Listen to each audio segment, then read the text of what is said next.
Hello everyone and welcome to the latest Ask the Minister with Apprenticeships and Skills Minister Gillian Keegan. Thank you very much for joining us again, Minister.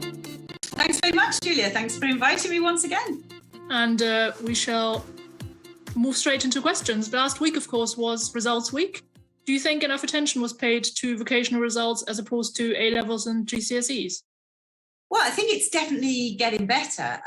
We were all here for the full week, and there was lots of media interest. And actually, I think this is the second year that we've aligned both the A-levels and GCSEs with level 3 and level 2 vocational and technical qualifications. And I think that's actually helped because we did have, even on Radio 4, the Today programme, there was a BTEC student as well as an A-level student, and I did lots of media appearances, as did my colleagues, and there was discussion about apprenticeships, vocational routes, technical education, even TLevels. So I do think that it's helpful because all of these things are now discussed on one day, and I think it has, there's a lot more awareness now of technical and vocational education, and there's also a lot more awareness of apprenticeships and higher level apprenticeships as well. So I think it's improving.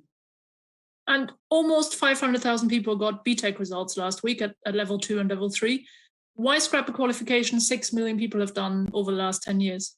Well, including me, if you go back even further, they've been going for a long, long, long time. The key thing is, obviously, this stems from a number of reviews that happened, way before I was in this role. But I think the first one was with the Wolf Review in 2011. And there it was found that the content of our technical qualifications were not really valued by employers. And as a result of that, actually 90% of the vocational qualifications at Key Stage 4 were actually taken out of the performance tables. And obviously they were still funded, but they were removed from the performance tables. And then obviously we had the Sainsbury Review, which was set up in 2015 and delivered in 2016. And that was really to advise how to improve the technical education system and make it fit for the 21st century. But I think the most important thing is we really do need to have an employer-led system, and we need an organic system that keeps up to date in a high-tech, fast-moving world, which I've worked in actually for the past 20 years. And we need to make sure our young people are equipped with the latest in technical and vocational qualifications that are really, really valued by businesses, and just make sure that disconnect is basically solved. So, that's really what's at the heart of it. We're doing this to make sure that everybody has a really great high quality qualification that's really valuable to businesses, which have changed over the last 10 years, the period of time that you talk about. And we've also talked about streamlining the system, making it much more coherent and making the progression between all of the routes much clearer as well. So that's why we are moving to basically look at what we fund, what we don't fund. But of course, we've done that in consultation. We've had a number of consultations. We haven't just come up with this. We obviously talk to employers a lot as well. We've published our response to the second consultation. We listen to views to strengthen and simplify the system, but also which ones should sit alongside A-levels and T-levels. So we have listened, but the most important thing is to make sure we have a high quality academic and technical routes that everybody clearly understands and really are valued by employers. Now, to mark Results Week, the Education Secretary talked about the high quality post-16 options that exist now. But many in the sector then responded saying that options like apprenticeships need well-funded incentives. Do you agree with that? Well, first of all, before going on to that, let's just talk about T-levels, because that's actually one of the things that we have invested in, and we spent a lot of money on developing them. They've been developed with 250 employers, including really, well-known names, Fujitsu, AstraZeneca. Obviously, everybody knows AstraZeneca now, Amazon UK, EDF, GSK, ITV, Accenture. A whole host of really good employees who've worked with us to develop and design these qualifications to make sure that they are indeed what businesses need. And of course, they're a new option that is being rolled out, and we're rolling out to, they'll be available in 10 subjects by about 100 providers. So we're really rolling those out. So we'll be in the second year of rolling those out this September. And that investment has been quite considerable, and the time we've taken and the rigor of those TLevels. And of course, that's a brand new option that's available to everybody. But in terms of the incentives for apprenticeships, I don't think so, because we've had 80,000 employers actually apply for these incentives, and they seem to have done a really good job. And they also seem to have really been quite focused, the employers quite focused on young people as well. So actually, we're really pleased with the way that those incentives have encouraged business. Let's be honest, in a period of great uncertainty, they have encouraged businesses to come forward and take on an apprentice and take on young apprentices and give them an opportunity as well. And of course, you know, they're a fantastic way to develop the skills pipeline. And that's the thing that we know, despite all of the disruption, we know before we started this pandemic, we had massive skills shortages. We also know as we come out of it and we start to grow back and recover, we also will have massive and growing skills shortages. And many, many businesses I speak to are really aware of that. And they're aware that actually the best way for them to work to develop their talent pipeline is to work with us on TLevels, work with us on even looking at careers and trying to talk to young people about all the careers options there are, and also work with us on apprenticeships. So that's what we're doing, and I think it's been a great success personally. So you mentioned TLevels already, and there will be more TLevels introduced from the autumn. When we looked at data from last year, the first 3 TLevels had very significant gender gaps in terms of enrollment. How do we make sure that going forward, all TLevels attract everyone? Yeah, and I think that's true. And, you know, it is still, I think we always say this, don't we? But, you know, why is it that we find it hard to attract girls to engineering or to more technical subjects? Now, it has started to improve. It has started to improve at, various GCSE and various A-levels as well. But I think one of the key things that we can do is really to continue to roll out the careers hubs and give young people the opportunity to see the world of work, to see all the type of careers that are available. I think there's too many sort of old misconceptions about what careers there are in certain industries and the qualifications and how they match onto and map onto those careers.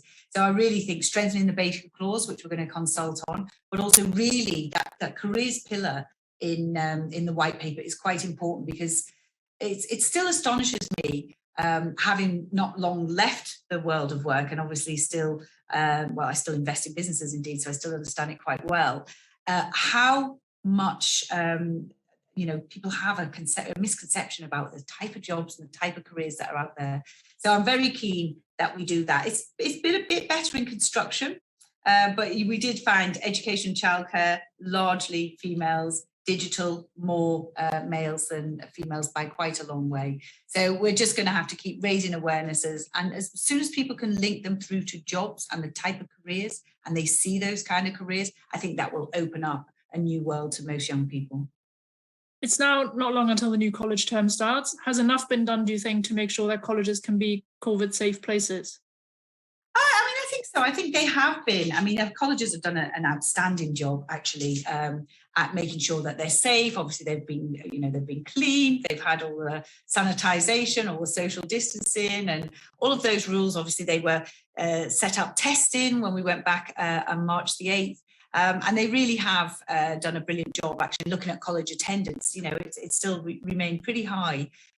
So they did, I think, a really, really good job. Obviously now with step 4, a lot of the restrictions in all parts of society, including colleges, have been lifted, and that's going to make it a lot easier. But they will still be testing the first couple of weeks. And of course, they will also be maintaining all those cleanliness regimes. And, obviously there's also some ventilation pilots that are being done and air purifying pilots. So we'll see what we can learn from those. And of course, the big news that's also changed is the 16 and 17-year-olds being jabbed, which also makes a difference to a lot of the college population. Will that make a big difference, do you think? Yeah, I think it will make a difference, because, the biggest impact is that they won't miss out on education. I mean, obviously, we've changed the rules now in terms of who needs to self-isolate, if you're pinged, etc. And if you've been double jabbed, if you're over 18 and a half, or if you've been single jabbed, if you're 16, 17, obviously then you won't have to. So I think it makes a big difference, because we saw towards the end of the last term, there were quite large numbers, particularly as the Delta variant was was going through the younger population, they were having quite a big impact on education. So that's why the JCBI actually made the decision to jab 16 and 17-year-olds and recommend it, because, you know, unless they test positive now, they will still be able to be in education and not have to isolate in bubbles or in groups. And obviously, a lot of people got their results last week. And, you know, as you're saying, coronavirus restrictions have been lifted almost everywhere now. So what would you say to young people and also older learners who are considering their options and are considering where to go from here? Well, I think the first thing to say is there has never been more choice and more really high quality options than you have today. I mean, we have 625 apprenticeship standards. I think, if I'm right in saying, since about a year ago, we've had a new 83, something like that. So many more careers, even in the last year, which are now accessible via apprenticeships. And that's right the way up to degree and master's degree level. But of course, and in fact, if you go on to find an apprenticeship today, you'll find there's 10,000 vacancies. So at all levels. So, you know, there's many, many more options than there were, you know, 5 or 10 years ago since our reform to the apprenticeship system. But of course, you do also have TLevels we've talked about. And then you mentioned older learners as well. You know, obviously with the lifetime skills guarantee, which was in April this year, we've got another 400 plus courses that are accessible. We've got a new digital entitlement as well.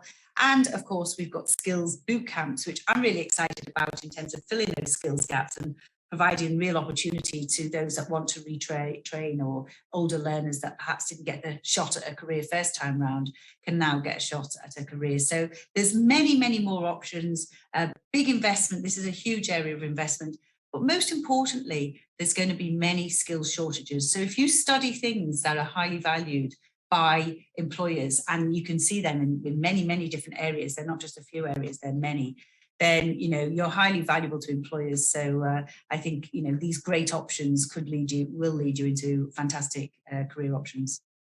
Thank you very much, Minister, and thanks once again for taking the time. Well, thank you, Julia. And can I just say, it's been, well, we're very sad to not be able to do this again. And it's been a real pleasure, getting to know you and also doing these interviews, but also learning a lot from you as well. You've been a long time in the FE world and FE space. And, you know, I know many in the sector very much appreciate all the work that you've done. And we look forward to seeing you in some other guise very soon. But thank you for everything that you've done. Thank you very much.